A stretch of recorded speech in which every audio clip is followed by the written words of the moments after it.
The massive crystal palace on Zephyr Prime buzzed with activity.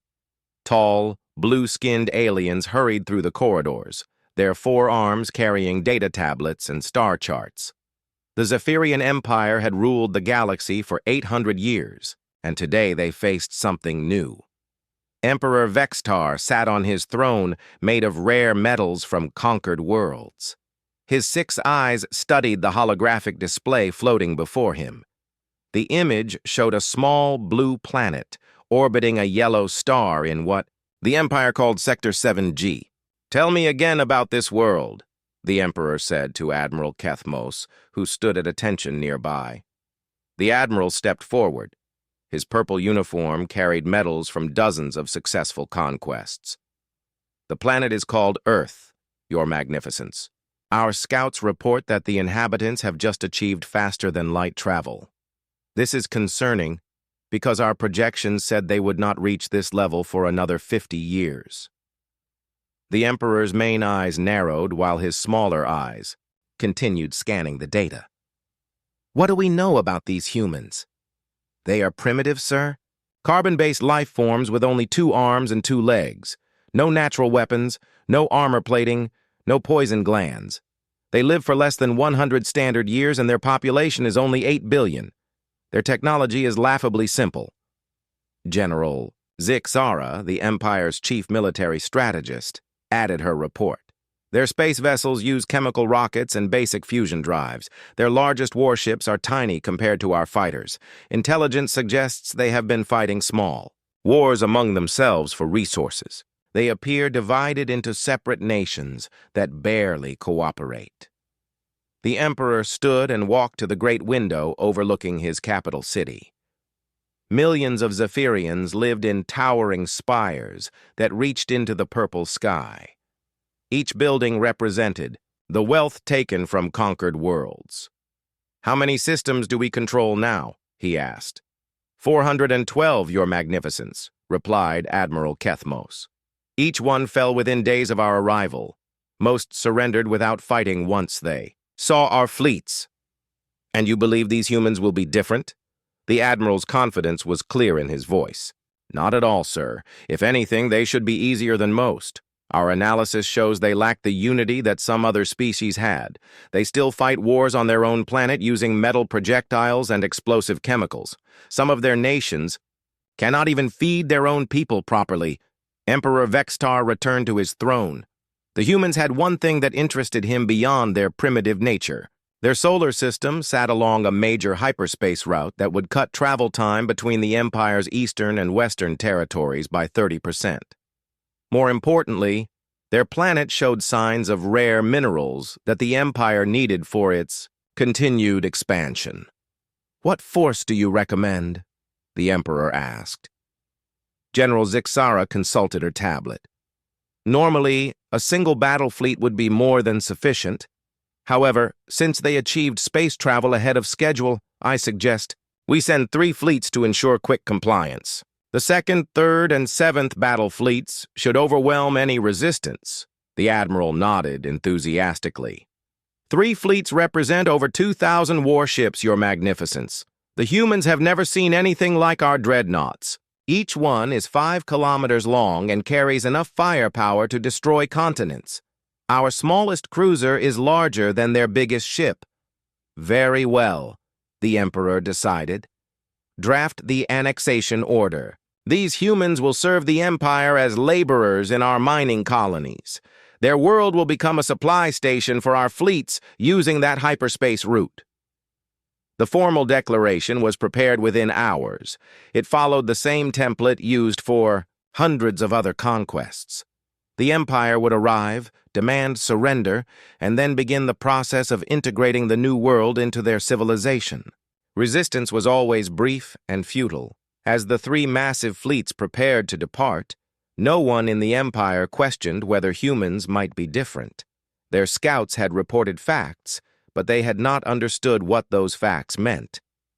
The Zephyrians saw a young species with primitive technology and assumed weakness. They had made this assumption many times before and had always been correct. The journey to Earth would take 1 standard month through hyperspace. During that time, the Empire's commanders studied what little intelligence they had gathered. Human ships appeared to be simple metal constructions powered by controlled fusion reactions. Their weapons seemed to be mostly kinetic projectiles and basic energy beams. Most importantly, humans appeared to have no experience fighting space, battles against technologically superior enemies. What the Empire did not know was that human scout ships had been watching Zephyrian movements for months. Deep space monitoring stations hidden throughout the outer solar system had detected the first alien probes years ago. Humanity had been preparing for this moment since they first detected signs that they were not alone in the universe. Earth's United Defense Council had spent decades arguing about what to do when contact finally came. Some wanted to attempt peaceful communication. Others insisted that any species capable of crossing interstellar space would be either friendly explorers or dangerous conquerors. The discovery of Zephyrian scout ships engaging in what could only be called espionage had settled the debate. Dr. Sarah Chen, the physicist who had discovered the alien probes, now served as Earth's chief strategic advisor. She had spent her career studying how civilizations collapse when they encounter superior technology. Her conclusion was simple: if aliens came to Earth in warships, they were not coming to talk. The Defense Council had used this assumption to guide their preparations. Every space-capable vessel in the solar system had been quietly modified. Mining. Ships received hidden weapon systems.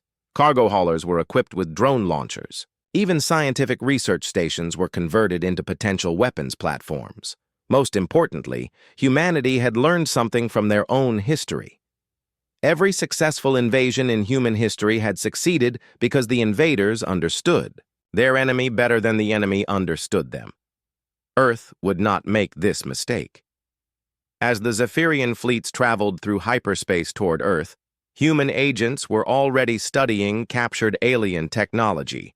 Small probes had been secretly attached to Zephyrian scout ships, providing detailed information about their capabilities and weaknesses. The Empire thought they were hunting rabbits, but the rabbits had been watching the hunters for a very long time. The stage was set for a confrontation that would change the balance of power in the galaxy. The Zephyrian Empire approached Earth with the confidence of 800 years of easy victories. They expected to find a primitive world ready for conquest. Instead, they were about to encounter something unprecedented in their long history, a species that had spent its entire existence preparing for war. The space around Earth's moon suddenly filled with impossible geometry as three massive Zephyrian fleets dropped out of hyperspace. The distortion of space-time created ripples that human sensors detected from Mars to Jupiter. Over 2,000 alien warships appeared in perfect formation, their dark hulls bristling with weapons that glowed with contained energy. Admiral Kethmos stood on the bridge of his flagship, the Stellar Dominion. The massive dreadnought stretched 5 kilometers from bow to stern, large enough to house entire cities within its armored hull. Through the transparent aluminum viewing ports, he could see the small blue world that would soon belong to the Empire. "Sensor report," he commanded. "Sir, we detect approximately 300 primitive vessels scattered throughout the system," reported his tactical officer. "Most appear to be engaged in mining operations in the asteroid belt. We count 47 vessels that might be military ships, but they are extremely small compared to our standards." The Admiral smiled, showing his sharp teeth. As expected, communications broadcast the surrender demand on all frequencies. The message went out in dozens of languages that the Empire's computers had decoded from human transmissions. Primitive. Inhabitants of the third planet.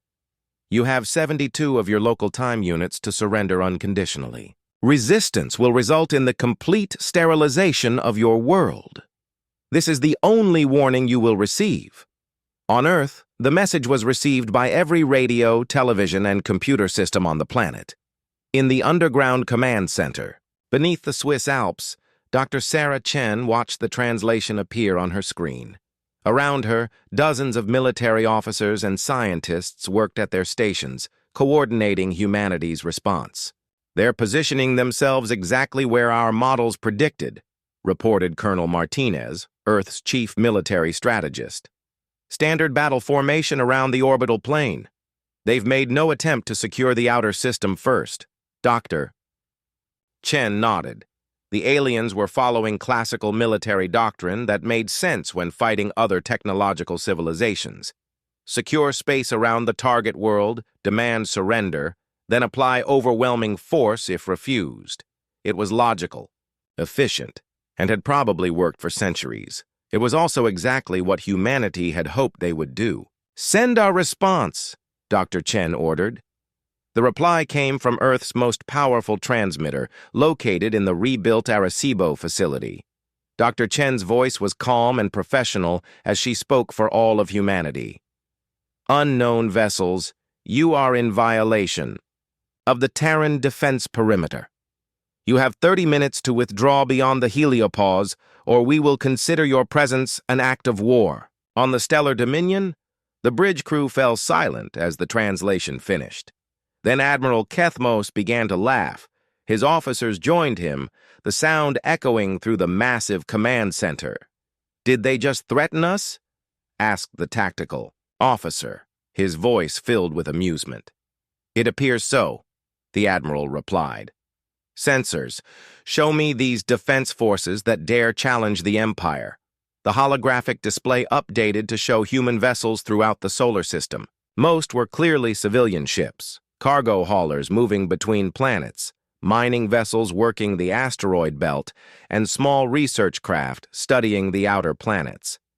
The few military ships appeared to be simple fusion-powered craft with basic kinetic weapons. What the Zephyrian sensors could not detect were the modifications hidden inside those civilian ships. The cargo hauler moving between Earth and Mars carried 40,000 autonomous attack drones in its hold.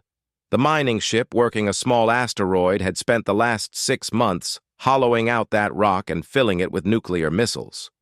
The research station studying Jupiter's moons was actually a command center coordinating the movements of hundreds of cloaked weapons platforms. "Sir, the humans appear to be fleeing," reported the sensor operator. "Multiple vessels are moving away from our position at maximum acceleration." Admiral Kethmos watched the tactical display with satisfaction. "Predictable. They realize they cannot match our firepower.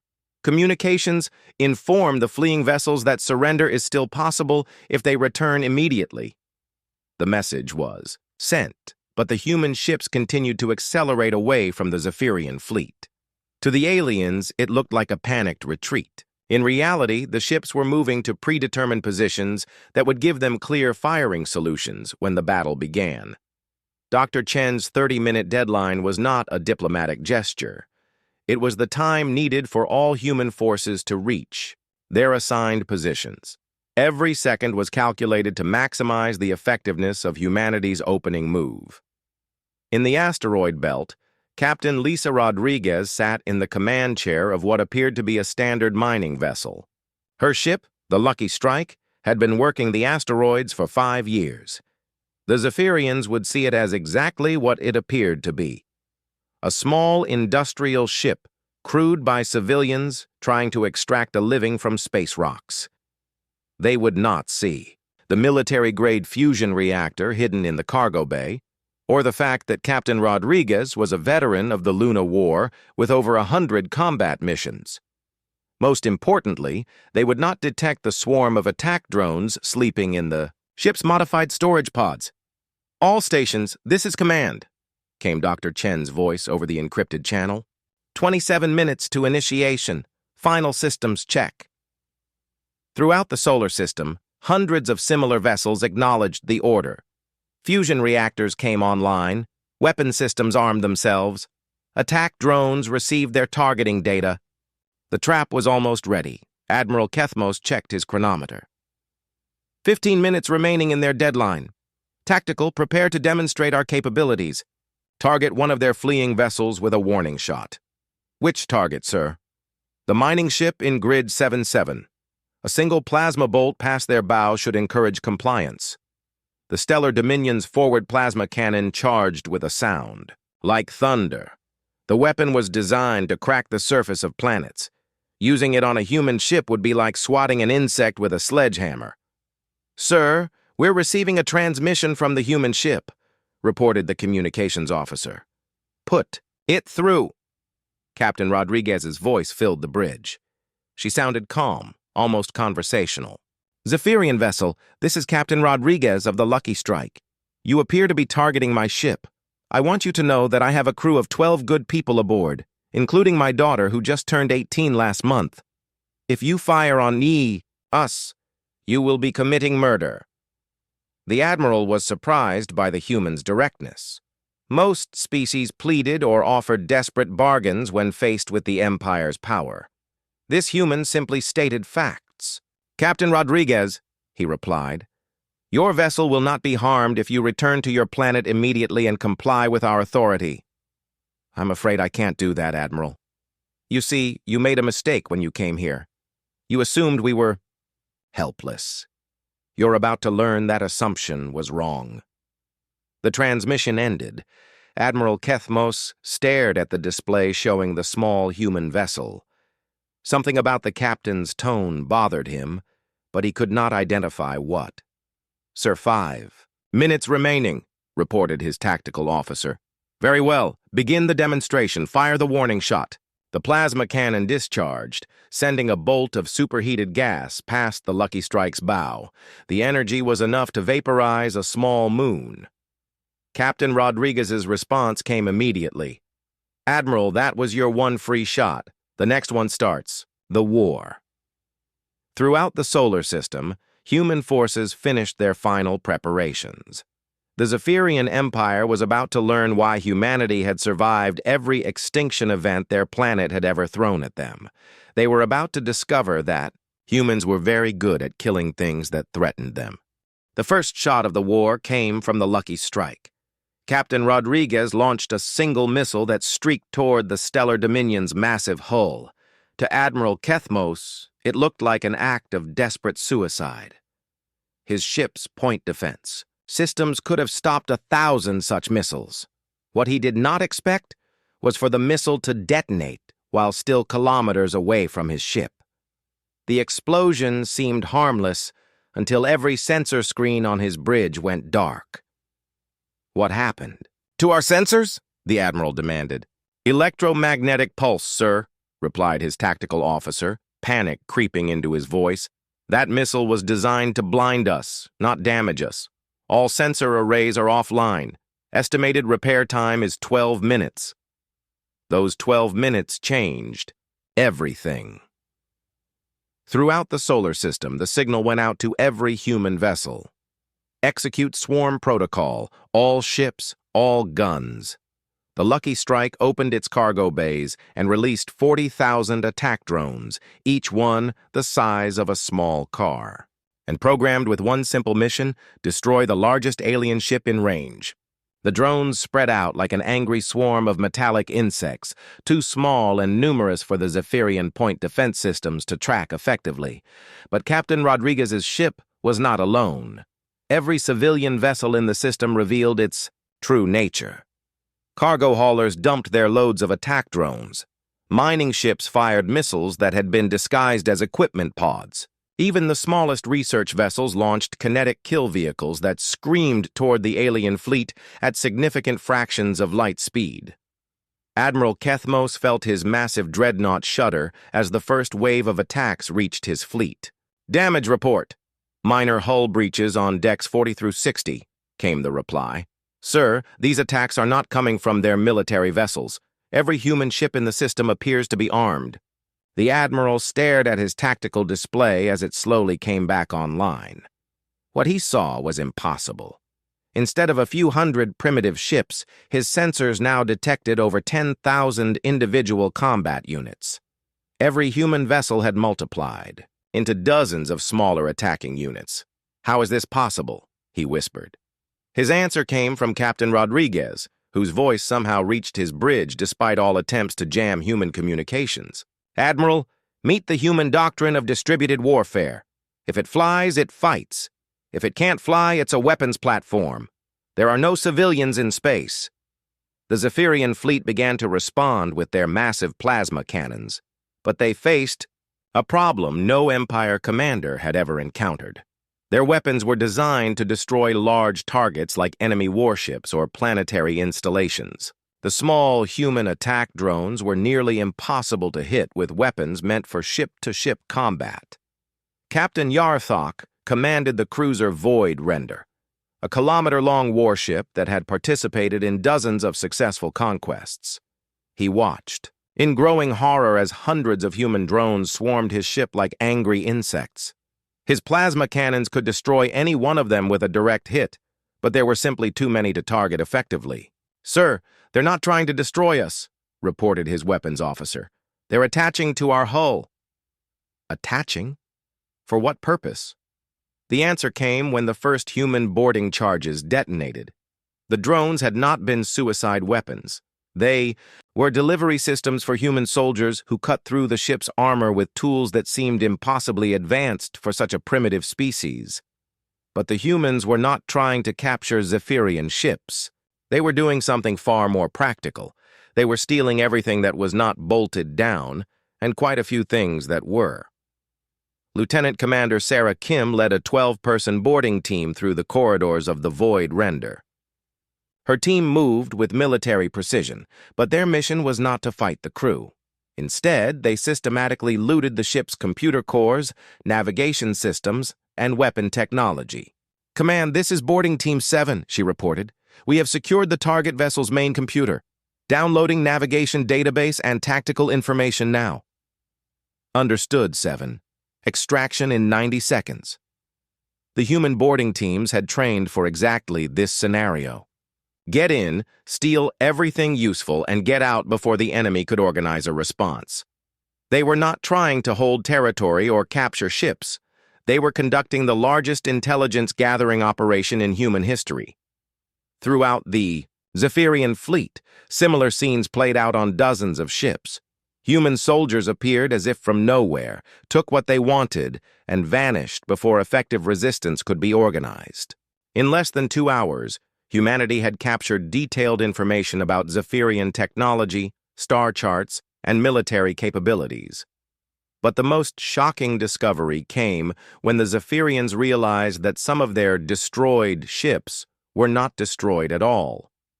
Human vessels that appeared to have been eliminated by plasma cannon fire suddenly reactivated and attacked from unexpected angles. The humans had been playing dead. Commander Zektar watched his sensor display with growing disbelief as a human. Ship that his gunners had destroyed 20 minutes ago suddenly appeared behind his formation and launched a spread of missiles at his flagship's engines. "How are they doing this?" he demanded of his tactical officer. "Sir, analysis suggests they are using expendable outer hulls designed to simulate destruction. When hit by our plasma weapons, the outer shell vaporizes in a pattern that matches a genuine ship destruction. Meanwhile, the actual ship remains intact inside a protective core. It was brilliant and completely without honor by Zephyrian standards. The Empire fought according to ancient traditions that valued direct confrontation and noble sacrifice. Humans fought to win, and they did not care how it looked. Admiral Kethmos found himself commanding a fleet that was being systematically dismantled by an enemy that refused to fight according to any recognizable rules. Human forces appeared and disappeared like ghosts. They used the asteroid belt as cover, slingshotting attacks around planets and moons with gravity-assisted maneuvers that his computers said were impossible. Most disturbing of all, the humans seemed to be enjoying themselves.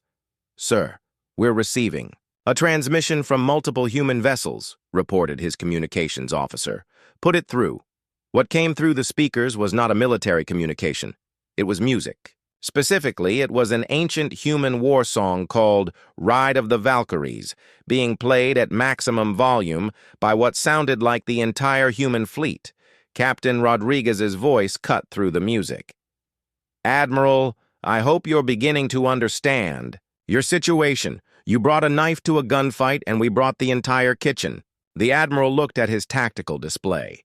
In 6 hours of fighting, he had lost over 300 ships. The humans had revealed capabilities that their intelligence had completely missed. Worse, His remaining ships were running low on ammunition, while the humans seemed to have an endless supply of attack drones and missiles. "Status report," he ordered. "Sir, we have confirmed kills on 47 human vessels," his tactical officer reported. "However, we estimate the enemy has deployed over 15,000 individual combat units. Our ammunition reserves are at 30%. Hull integrity on the flagship is down to 60%. The unthinkable was happening. The Zephyrian Empire, which had conquered 400 star systems, was losing to a species they had considered primitive. And somewhere in the back of Admiral Kethmos's mind, a terrible suspicion was growing. If humans could hide this level of military capability from the Empire's scouts, what else might they be hiding? The answer to that question was about to become terrifyingly clear. The battle had been raging for 18 hours when the Zephyrians discovered that fighting humans was like fighting the solar system itself. What they had thought was a primitive species revealed abilities that defied everything the Empire understood about warfare. Admiral Kethmos watched his tactical display with growing horror as another impossible human maneuver unfolded before his eyes. A group of human ships had somehow predicted the exact trajectory of a Zephyrian missile barrage and positioned mirrors to redirect the energy back at the Empire's own fleet. "Sir, the humans are using our own weapons against us," reported his tactical officer, his voice barely controlled. "They positioned reflective surfaces to bounce our plasma bolts back toward our formation. That's impossible. The calculations required would take our best computers hours to complete. Sir, intelligence suggests they computed the entire engagement in real time using their ship-based artificial intelligence systems." The Admiral felt something he had never experienced in 8 centuries of conquest: genuine fear. The humans were not just fighting back. They were learning from every exchange, adapting their tactics faster than the Empire could respond. Captain Rodriguez's voice came over the communication channel again. "Admiral, I thought you might like to know that my daughter Jenny just graduated from the Solar Naval Academy. She's commanding a destroyer squadron about 50,000 kilometers off your starboard side." Kethmos spun to his sensor operator. "Confirm human position starboard side." "Sir, I show no human vessels in that area." "That's because you're looking in the wrong place," came a new voice over the channel. This one was younger, with the same calm confidence as Captain Rodriguez. "This is Commander Jennifer Rodriguez. My ships are currently inside the radiation belt around Jupiter. We've been using the planet's magnetic field to mask our approach." The Admiral's blood ran cold. Jupiter was supposed to be an impossible hiding place. The radiation levels would kill any known biological life form and disrupt all electronic systems. "How are they surviving in Jupiter's radiation belt?" he demanded. His science officer checked her readings. "Sir, spectral analysis suggests their ships are using some form of electromagnetic shielding we've never encountered. They appear to have turned Jupiter's entire magnetosphere into a stealth field." What the Zephyrians did not know was that humans had been preparing for this war for decades. Every apparent weakness in human technology was actually a strength in disguise.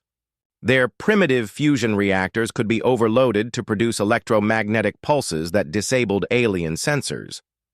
Their simple ship designs were actually modular platforms that could be reconfigured for any mission in hours. Most importantly, humans had spent their entire history learning to use their environment as a weapon. On the human command ship Hidden Daggers, Captain Maria Santos watched her crew coordinate an attack that would have been impossible for any other species. Her ship was accelerating toward the Zephyrian fleet while skimming the surface of the sun, using solar wind and magnetic fields to mask their approach. "Plasma temperature steady at 12 million degrees, reported her science officer. "Hull, temperature is within acceptable limits. Copy that. Weapons, prepare the solar flare package." The weapons officer grinned as she entered the firing sequence. "Solar flare package armed and ready, Captain." What Captain Santos was about to do had never been attempted in galactic history. Her ship carried devices that could trigger controlled solar flares by disrupting magnetic field lines on the sun's surface. The resulting burst of charged particles would be channeled by human-built magnetic guides toward the Zephyrian fleet. "Fire," she ordered. The devices activated, and a section of the sun's surface erupted in a fountain of plasma that stretched millions of kilometers into space. The charged particles followed the magnetic guides like water through a pipe, creating an artificial solar storm that struck the Zephyrian fleet with the power of a star. Admiral Kethmos felt his flagship shake as electromagnetic energy washed over the fleet. Half his ships lost power completely, while others suffered cascading system failures that would take days to repair. "Damage report!" he shouted over the emergency alarms. "Sir, we've lost main power on 60% of the fleet. The humans somehow weaponized our system's star. They're using solar flares as artillery." The Admiral stared at the tactical display in disbelief. In his species' 800-year history of conquest, no enemy had ever turned a star into a weapon. The humans were fighting with tools and tactics that the Empire's military doctrine had never considered possible. But the worst was yet to come. "Sir, we're detecting multiple hyperspace signatures," reported the sensor operator. "Something is approaching from outside the system." The Admiral felt hope return. "Reinforcements from the Fourth Fleet?" "No, sir. The signatures are different. These ships are not using Zephyrian hyperspace technology." On his command screen, Admiral Kethmos watched as dozens of human ships dropped out of hyperspace around his battered fleet. But these were not the same. Crude fusion-powered vessels his forces had been fighting. These ships were sleek, advanced, and clearly built using technology that humans should not have possessed. Dr. Sarah Chen's voice reached the flagship from one of the new arrivals. "Admiral Kethmos, I hope you're beginning to understand your situation. The ships you've been fighting represent about 10% of humanity's actual military capability. These vessels were built using technology we acquired from other species who made the mistake of threatening Earth." The Admiral's mind reeled. "Other species? How many others?" "Oh, quite a few over the years. The Chronari Trade Federation tried to establish a protection racket in our space about 15 years ago. The Vex-High Empire sent raiders to test our defenses 8 years ago. The Yithrak hegemony demanded tribute 3 years ago. None of them learned from the others' mistakes." Captain Rodriguez added her voice to the conversation. "What Dr. Chen is trying to tell you, Admiral, is that you're not the first alien empire to threaten Earth. You're just the latest, and like all the others, you assumed that being first to achieve interstellar travel made you superior." The new human ships began to demonstrate capabilities that made the Empire's technology look primitive. They moved without visible propulsion, fired weapons that seemed to bend space itself, and projected shields that absorbed plasma bolts without any apparent energy cost. "Sir," whispered his tactical officer, "those ships are using technology centuries ahead of anything in our database. How long have humans been preparing for this?" Admiral Kethmos realized that everything the Empire thought they knew about humans was wrong.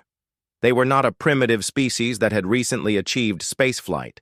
They were survivors who had been contacted by multiple alien civilizations and had learned from every encounter. The Empire had not discovered Earth. Earth had been waiting for them. "Admiral," came Dr. Chen's voice again, "you have a choice to make. You can continue this, fight and lose your entire fleet, or you can accept that humanity is not the easy target you expected. I suggest you choose quickly, because we have places to be and people to see."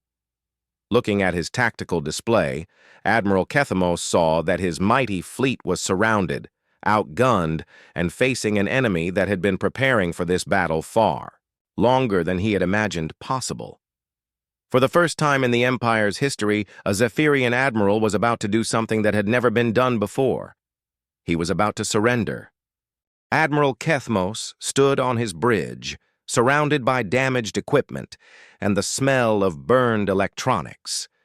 Around him, The greatest fleet in Zephyrian history lay in ruins. Of the 2,000 ships that had arrived at Earth 47 hours, fewer than 300 remained capable of flight.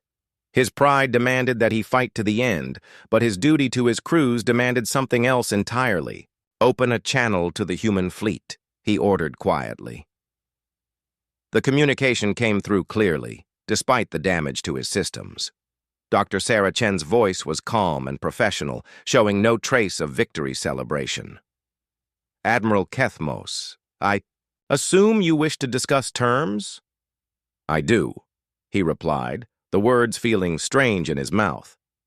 "The Zephyrian Third Battle Fleet requests safe passage to withdraw from this system." "I'm afraid it's not quite that simple," Dr. Chen responded. See, Admiral, you came here to conquer Earth. You threatened to sterilize our planet and enslave our people. That kind of behavior has consequences." The Admiral felt his stomach drop. Were the humans going to execute his surviving crews? "What are your terms?" "First, all Zephyrian personnel will be safely returned to your empire, including medical treatment, for your wounded. We are not monsters, Admiral. Despite what your government may have told you about alien species." Kethmos blinked in surprise. Mercy was not something he had expected from a species his empire had tried to destroy. "Second," Dr. Chen continued, "you will carry a message to Emperor Vextar. We are transmitting detailed tactical recordings of this engagement, along with complete specifications for several human weapon systems. Your Emperor will find these educational." On the Admiral's screen, data began flowing in. What he saw made his blood freeze. The humans were sharing technical information about weapons that had devastated his fleet. But why would they reveal their capabilities? Dr. Chen answered his unspoken question. "We want your empire to understand exactly what happened here. This was not a lucky victory or a technological fluke. This was a systematic demonstration of human military doctrine applied against a conventional space fleet." Captain Rodriguez's voice joined the conversation. "Admiral, we've been monitoring Zephyrian communications throughout this engagement. Your empire is already preparing to send more fleets to avenge this defeat. We want them to reconsider that decision." "You cannot threaten the entire empire," Admiral Kethmos said, though his voice lacked conviction. "We're not threatening anyone," Dr. Chen replied. "We're providing information. Your Emperor can use that information to make informed decisions about future policy regarding Earth." The Admiral's tactical officer leaned close to whisper in his ear. "Sir, our long-range sensors are detecting human ships throughout Zephyrian space. They're not hidden. They're broadcasting their positions openly." Kethmos felt the last of his confidence drain away. "How many ships?" "At least 50 separate squadrons, sir. They appear to be positioned near major population centers and military installations throughout the Empire." Dr. Chen's voice confirmed his worst fears. "Admiral, while your fleets were traveling here, our ships were visiting your worlds. Not to attack, but to observe. We wanted to understand your civilization before we decided how to respond to your aggression." The implications hit him like a physical blow. While the Empire had been planning to conquer Earth, the humans had been studying the Empire itself. They had sent scouts to Zephyrian worlds, mapped Imperial defenses, and positioned forces throughout enemy territory. "Impossible," he whispered. "Our hyperspace routes are classified. Our defensive networks would have detected your ships." Captain Rodriguez laughed, and the sound was not unkind. "Admiral, your scouts spent months studying our solar system and never detected most of our capabilities. What makes you think your defenses are better than ours?" The truth was becoming clear to Admiral Kethmos. The humans had not been preparing to defend against the Empire. They had been preparing to understand the Empire. And now they knew more about Zephyrian capabilities than most Zephyrian commanders. "What do you want?" he asked finally. "We want your empire to make a choice," Dr. Chen replied. "You can continue trying to conquer species that you think are weaker than you, But you should know that humanity will be watching. Every time your forces attack a peaceful world, we will be there. You cannot police the entire galaxy.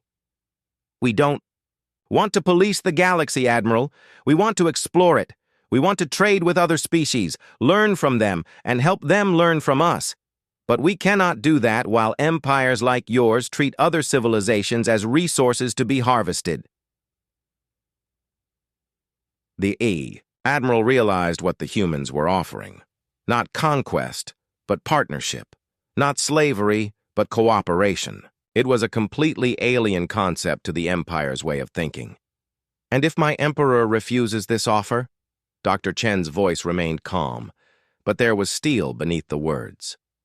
Then your Empire will discover that humans are very good at solving problems. And right now, your Empire's behavior is a problem. Admiral Kethmos looked at his tactical display one last time. Human ships surrounded his fleet, but they were not attacking. They were waiting for him to make a choice that could change the course of galactic history. "I will deliver your message," he said finally. "Thank you, Admiral. Your ships are free to leave whenever you're ready. We've transmitted navigation data for the safest hyperspace routes back to your territory." As the surviving Zephyrian ships prepared to depart, Admiral Kethmos received one final transmission from Earth. "Admiral," came a young voice he recognized as Commander Jennifer Rodriguez, "tell your Emperor that Earth doesn't want to be his enemy. But if he insists on making us one, he should remember that humans are descended from predators. We know how to hunt." The Zephyrian fleet limped away from Earth, carrying news that would shake the Empire to its foundations. Behind them, human ships continued their work throughout the galaxy, making contact with other species and offering them something the galaxy had not seen in centuries: an alternative to Empire. On Zephyr Prime, Emperor Vextar received Admiral Kethmos's report with growing disbelief. The tactical recordings showed capabilities that should not have been possible for such a young species. The weapon specifications revealed technology that surpassed anything in the Empire's arsenal. Most disturbing were the detailed maps of Zephyrian, space that the humans had somehow acquired. They knew the location of every major world, every fleet base, every strategic resource in the Empire.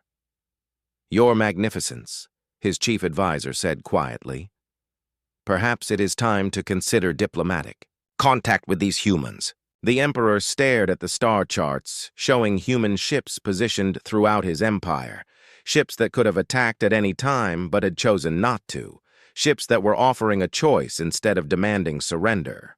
For the first time in 800 years, the Zephyrian Empire faced a species that was stronger than they were, and that species was offering friendship instead of conquest. It was, the Emperor realized, a completely human thing to do. Within a month, the first diplomatic mission in Zephyrian history departed for Earth. The galaxy was about to learn that humans had many talents beyond warfare. They were also excellent teachers.